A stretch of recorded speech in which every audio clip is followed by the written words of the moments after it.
Rob, giving you this year's market moment, which is a year in review of 2022. We're going to have a few little changes in format today, so I'm going to try and keep up with all the changes that have happened. So hopefully we can all stay on the same page together. At the beginning of the year, we did see low interest rates, and we saw the market had a frenzy going on. People were buying properties were selling in multiple offers, and week over week, we saw increases in values going up and up and up. So if you bought in January, February, you got really low rates, but you paid a premium for it. And there was a lot of activity that happened those first 2, 3 months. Started seeing a shift as mortgage rates started to climb and people started cooling off. And now, when we look at the end of the year, we're looking at a 4 or 5% increase from where we were initially from a mortgage rate aspect. And we're going from a huge seller's market to much more of a balanced and buyer's market right now, with the projections that we should be seeing sales continue to drop in the next 12 months. We are looking at this past month, we are seeing things that have been sitting on the market a lot longer. Buyers are being a lot more selective with what they're looking for and a lot more careful in choosing how to spend their money more wisely. Its cost of borrowing has increased significantly.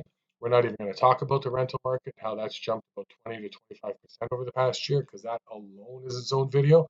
But we're going to talk about the sales and what's happened over this past 12 months. Now, I'm going to use some terms here that I'm going to define first. A listing is a property that was put up on MLS for sale this year. If I put my house up for sale and I terminated it and relisted it at a new price, or canceled it and came back out, I consider that two separate listings in this category, just for argument's sake, so you can keep track of what we're doing. So, in the Parkdale, and Roncesvalles area, we had 489 listings this year. 50% of those did sell and 42% did not. The other 8% are still active right now. Of the 50% that have sold, we've seen that that's about 247 of that 489. The ones that didn't sell, let's start with those first. Those either have been terminated and relisted, have been suspended or expired and did not come back out again. So that makes up about half of what we've seen. The other 50% of sales, there's one or two numbers that I'd like to point out in there. Of the 247 that have sold, 63% of those sold within their first 10 days on the market. And that's a huge say as to when those prices are actually priced appropriately. People are actually buying them a lot closer to what they need to be.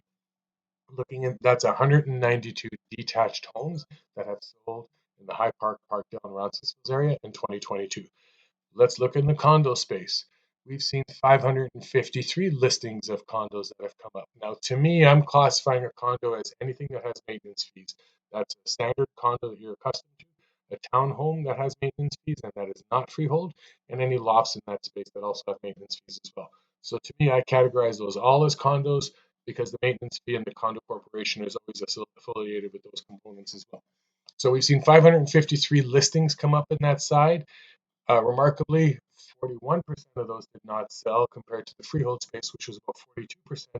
But we did see 52% of those listings that did sell compared to freehold, which is about 50%. So our numbers are fairly consistent, about 40 to 42% in listings that did not sell this year, and about 50 to 52% of listings that actually did sell when they came out on the market. 7 to 8% of active listings in both freehold and in the condo space right now. And we have seen 290 condos sell in 2022. That's 59% of them in the first 10 days versus the freehold market, which is 63%. So we are seeing about a 59 to 63-ish percentage range on how many things are selling in the first 10 days on market.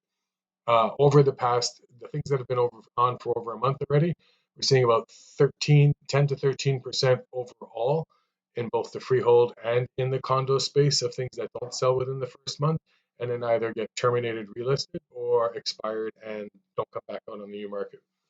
We've seen 25 lofts sell, and we've seen 28 townhomes. I classify a loft as any agent who puts it up there and says that this unit's flagged as a loft, I call it a loft. If there's two units in the same building, one's flagged as a loft and one's flagged as an apartment, I only count the one that says it's a loft. I don't look through each building to determine which ones are actually lofts or not, just for your information. This is Rob Sansoni sharing with you how this year has changed up and what we should expect to see next year. Wait for my next video. Hope you're having a great time, and Happy New Year to you all. Take care.